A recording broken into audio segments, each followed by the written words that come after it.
उच्चारण स्थान, वर्णों के उच्चारण स्थान का परिचय। संस्कृत भाषा में प्रत्येक वर्ण का उच्चारण एक निश्चित स्थान से होता है। यह स्थान मुख के भीतर होता है, जैसे कंठ, तालु, मूर्धा, दंत और ओष्ठ। सही स्थान से उच्चारण करने पर ही वर्ण शुद्ध बोला जाता है। इस पाठ में हम पढ़ेंगे उच्चारण स्थान का अर्थ एवं महत्व। 5 प्रमुख उच्चारण स्थान: कंठे वर्ण, तालव्य वर्ण, मूर्धन्य, दंत एवं ओष्ठ और सारांश तालिका एवं अभ्यास। उच्चारण स्थान का अर्थ एवं महत्व। उच्चारण स्थान, उच्चारण जमा स्थान, अर्थात जिस स्थान से वर्ण बोला जाए वह उच्चारण स्थान है।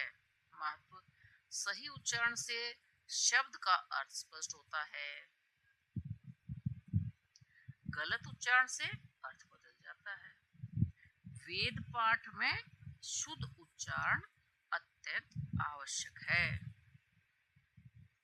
शिक्षा शास्त्र में उच्चारण को प्रथम अंग माना गया है। उदाहरण: क कंठ से, च तालु से, प ओष्ठ से।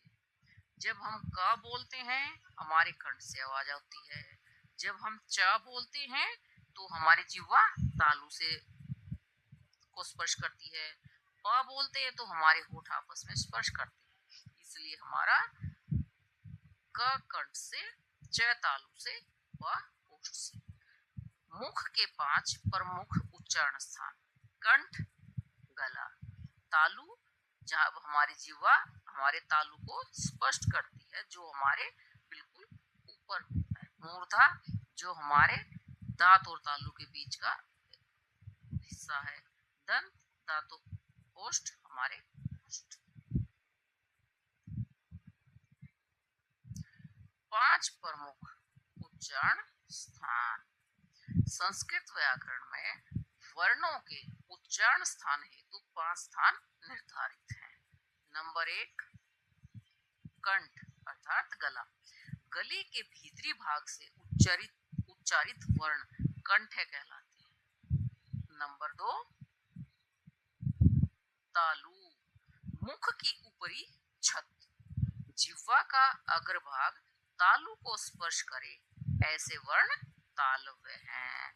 नंबर 3 है मूर्धा, तालु का ऊपरी कठोर भाग, जिह्वा मुड़कर मूर्धा को छुए ऐसे वर्ण मूर्धन्य कहलाते हैं।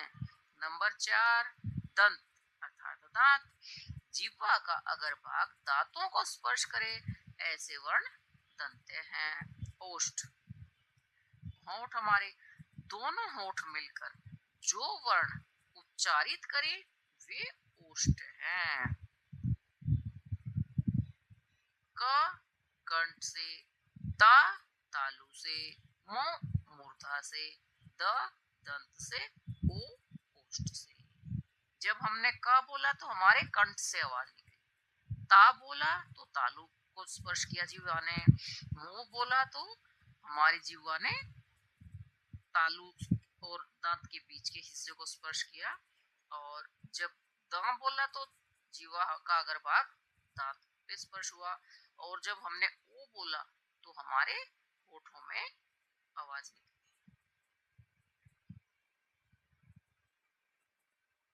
कंठ वर्ण उच्चारण स्थान: कंठ गले का भीतरी भाग। कंठ से उच्चारित होने वाले वर्ण को कंठ कहते हैं। जैसे कंठ स्वर ए आ। कंठ व्यंजन कौन से हैं? क ख ग घ ड़, और ये इसको हम कवर्ग भी बोलते हैं। विसर्ग और ह ये भी कंठ से उच्चारित होते हैं। पहचान कैसे करें? जब क या ग बोलते हैं तो गले में कंपन महसूस होती है, यही कंठ का स्पर्श है। हाथ गले पर रखकर अनुभव करें। शब्द उदाहरण: कमल, गज, खग, घट, कह, गच्छति। ये सभी शब्द हमारे कंठ से निकलते हैं।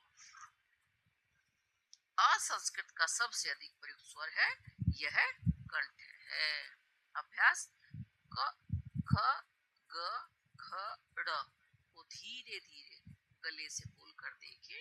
आपको एहसास होगा कि ये जो हमारे वर्ण हैं ये कंठ से बोले जा रहे हैं, अर्थात हमारे गले में कंपन होता है।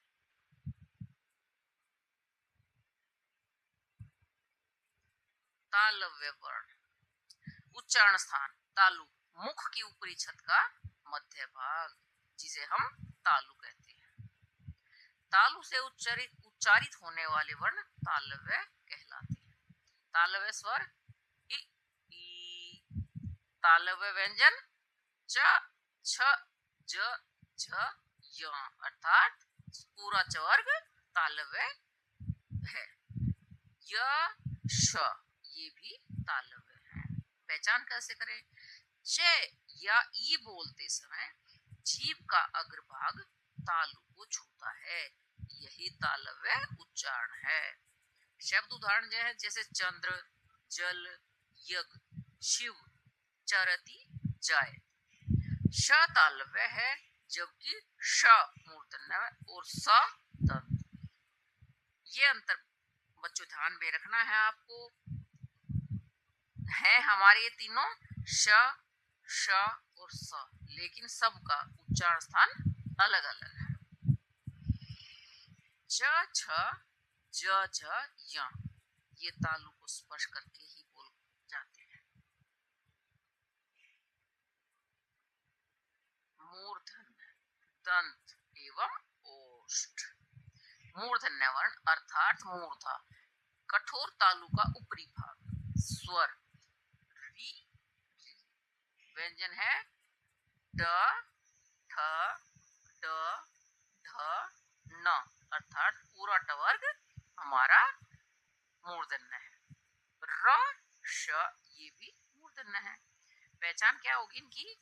जिह्वा मुड़कर मूर्धा को छुए जैसे ट बोलने में।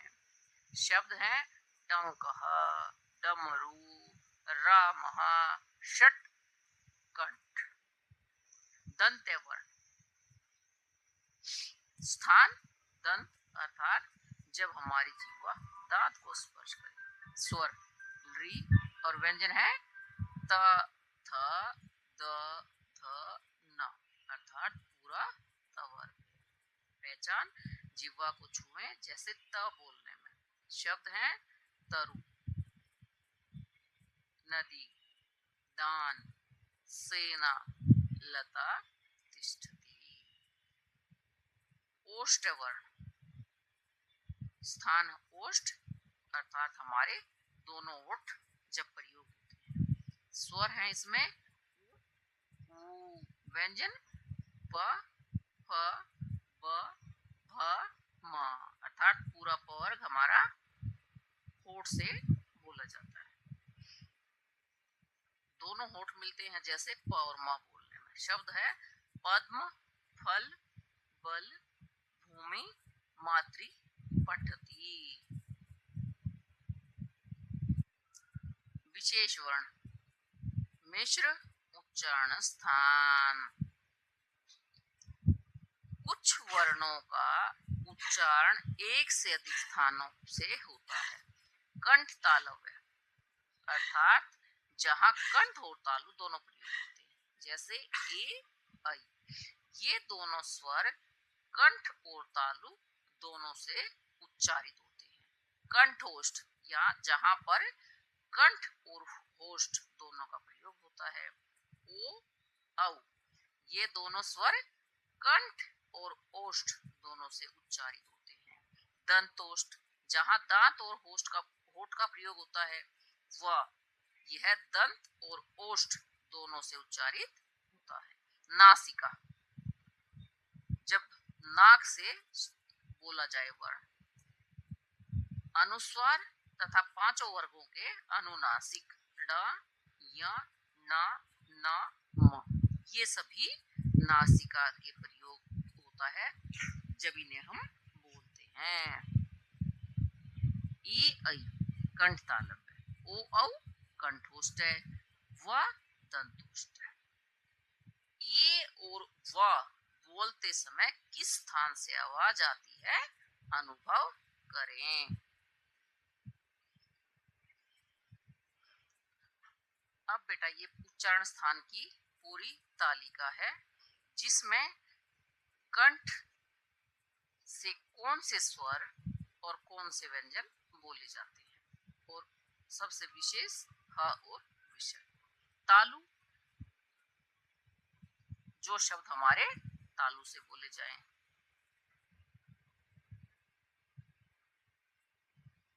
मूर्धा, ये हमारे स्वर और व्यंजन मूर्धा से बोले जाते हैं। दंत, री, और ये हमारा त्वर्ग, ये हमारे दंत से। ओष्ठ, और पूरा पवर्ग। कंठ तालव्य ए ऐ, कंठोष्ठ ओ औ, और दंतोष्ठ व। ये पूरी हमारी उच्चारण तालिका है बच्चों, जिसमें आपको पता लग जाएगा कि हम कहा हमारे स्वर और व्यंजनों के उच्चारण स्थान क्या क्या है। अ, ई, रील, री, ये क्या है बेटा? कंठ, तालु, मूर्धा, दंत, ओष्ठ। और इस तालिका को आप बार बार याद करेंगे तो अच्छे से आपको ये बिल्कुल कंठस्थ हो जाएगी। अब आपके लिए कुछ अभ्यास प्रश्न है। प्रश्नों के उत्तर देने आपको निम्नलिखित वर्णों के उच्चारण स्थान बताइए। क का, छ, ट, त, प, ए।